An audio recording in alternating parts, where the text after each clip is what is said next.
Stand in front of a mirror for a moment and ask yourself something most people never think to ask. When was the last time your glutes actually felt like they were working? Not sore, not tired. Working, firing, engaged, doing their job while you walked up a flight of stairs or stood up from a chair. For a lot of people past 50, the honest answer is that they can't remember. And that's strange, because nothing about the muscle itself has disappeared. The gluteus maximus and gluteus medius are still there, still attached to the same bones, still theoretically capable of the same contractions they always were. So if the muscle hasn't vanished, why does it feel like it has stopped listening? The answer usually isn't in the muscle at all. It's in the bone the muscle is attached to. Specifically, it's in the position of the pelvis, the bony basin that sits between your spine and your legs, and quietly decides how much of your glute muscles you actually get to use on any given day. Most people never examine this, because pelvic position isn't something you can feel directly the way you feel a cramp or a stretch. It shifts slowly, silently, often over years of sitting, walking with a shortened stride, or simply not asking your hips to move through their full range. And by the time someone notices their backside has gone flat, or that their jeans fit differently through the hips, the misalignment has usually been building for a long time. Here's the part that surprises most people. It isn't primarily an aging problem. It's a positioning problem that becomes more common with age, which is a very different thing. Muscle tissue itself doesn't have an expiration date built into it. What changes with the decades is how much movement variety a joint experiences, how long a person sits during the day, and how much the body has quietly adapted to avoid ranges of motion it doesn't use often. Your body is remarkably efficient at abandoning what you don't ask it to do. If your hips spend 8, 10, 12 hours a day folded at roughly 90 degrees, your body starts to treat that position as the default, and the muscles that would normally hold the pelvis level and centered gradually go quiet. This is where the concept of muscle amnesia becomes useful, even though it isn't the most precise term. What's actually happening is a change in neuromuscular recruitment, the communication pathway between your brain and a given muscle. Muscles don't turn on by themselves.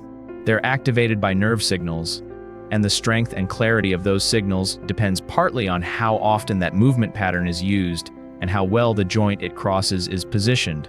When the pelvis tilts forward, rotates slightly to one side, or shifts its center of gravity, all common outcomes of prolonged sitting and uneven daily movement, the nervous system starts relying more on other muscles to compensate.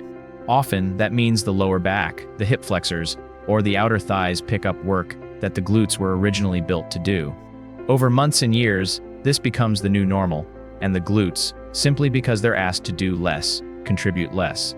This is sometimes described in physical therapy circles as gluteal amnesia or lower cross syndrome.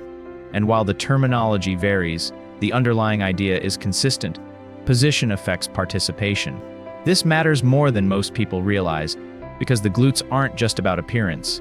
They're the primary stabilizers of the pelvis during walking, the main decelerators when you go downstairs, and one of the biggest contributors to hip and lower back health as we age.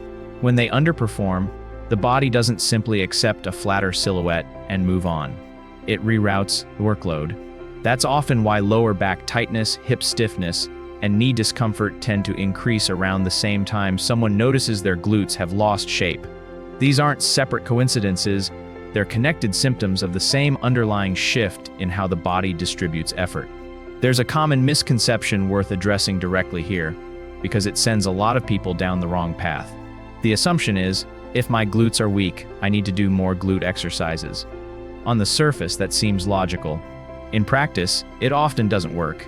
And this is one of the more frustrating experiences for people who are otherwise being consistent and disciplined with their training. They do the squats, they do bridges, they do the exercises every fitness article recommends, and the shape doesn't come back, or it comes back painfully slowly. The reason isn't of effort. It's that strength training a muscle that isn't in a position to be recruited properly is like trying to have a phone conversation on a bad connection.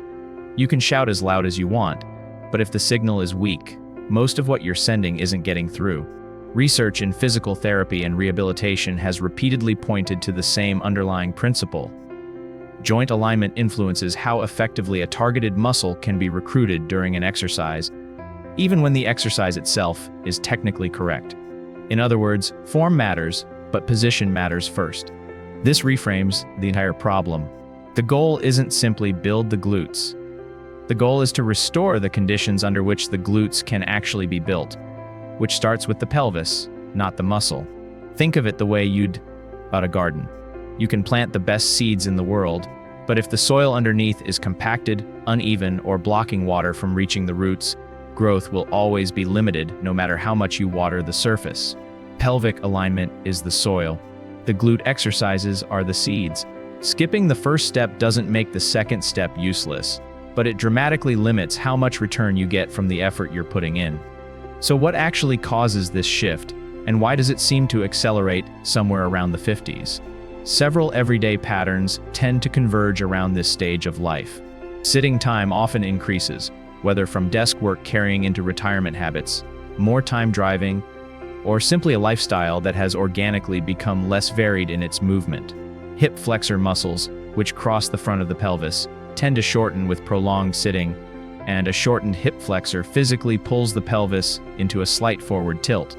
At the same time, core and deep stabilizer strength, including the muscles that hold the pelvis level from side to side, often declines gradually if it isn't specifically maintained, since daily life rarely challenges these muscles directly once someone is no longer doing physically varied labor. For many women, hormonal changes around menopause also influence connective tissue elasticity and muscle tone, which can compound the effect. None of this is really about age itself.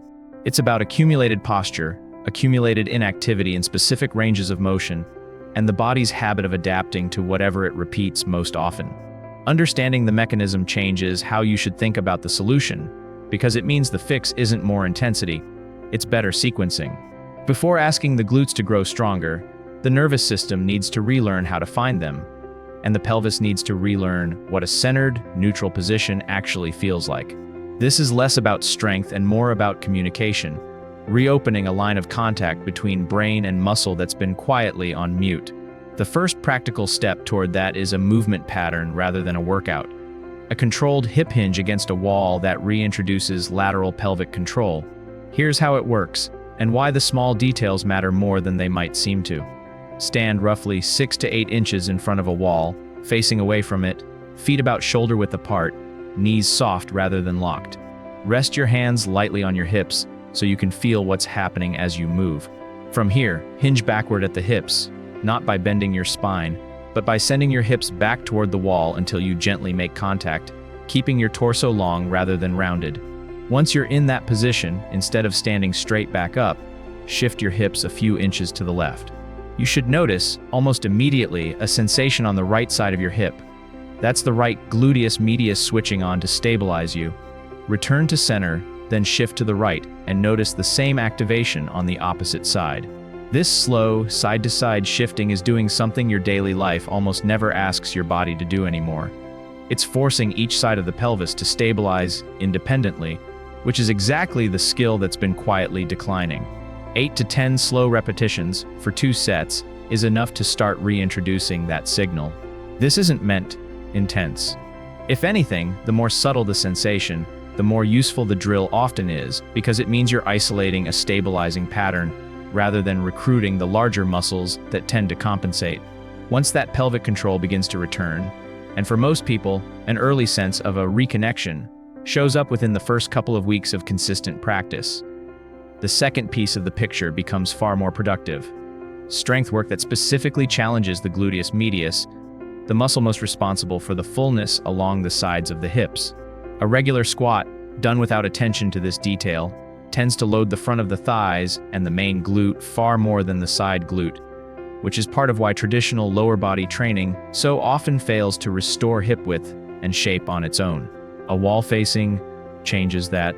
Standing about 6 to 8 inches from a wall, facing it this time, with feet slightly wider than hip width and toes turned outward, hands resting lightly on the wall for balance. Lower into a squat while consciously pressing your knees outward, resisting the common tendency for the knees to collapse inward. Facing the wall removes the option of leaning forward to cheat the movement, which naturally keeps the torso upright and shifts more of the workload into the hips rather than the lower back. At the bottom of the squat, rise up onto your toes for a brief calf raise before lowering back down. This addition challenges balance and recruits the smaller stabilizing muscles around the ankle and hip simultaneously, which mirrors the kind of coordinated, multi-joint demand your body actually faces in daily movement, whether that's catching yourself on uneven pavement or stepping off a curb. 10 to 12 controlled repetitions for 2 to 3 sets tends to be a reasonable starting point, though the right volume varies from person to person depending on current strength, joint health, and any existing conditions, which is worth discussing with a physical therapist or physician if you have knee, hip, or balance concerns. What's worth noticing is the order these two movements are done in, because the sequence itself is part of the strategy. Strength training before alignment is restored tends to reinforce the very compensation patterns that caused the problem in the first place. You end up building stronger lower back and outer thigh dominance rather than stronger glutes. Restoring alignment first, even briefly, changes which muscles are available to be trained, so the second exercise gets to do its job far more efficiently. This is a detail that's often missing from generic advice, and it's part of why so many well-intentioned fitness routines quietly underdeliver for people in this age range. There's also a piece of this that rarely gets mentioned, and it has less to do with exercise and more to do with the hours between exercises. 2 sets of a drill, done well, can restart a signal, but that signal competes against the other 23 hours of the day, most of which are still spent in the exact position that caused the disconnection in the first place. This doesn't mean the solution is to stand all day or abandon sitting altogether, which isn't realistic for most people's work or lifestyle. It means the small breaks matter more than they seem to.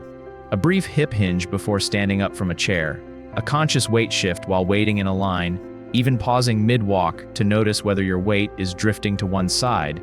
These micro moments don't replace structured practice, but they extend its effect.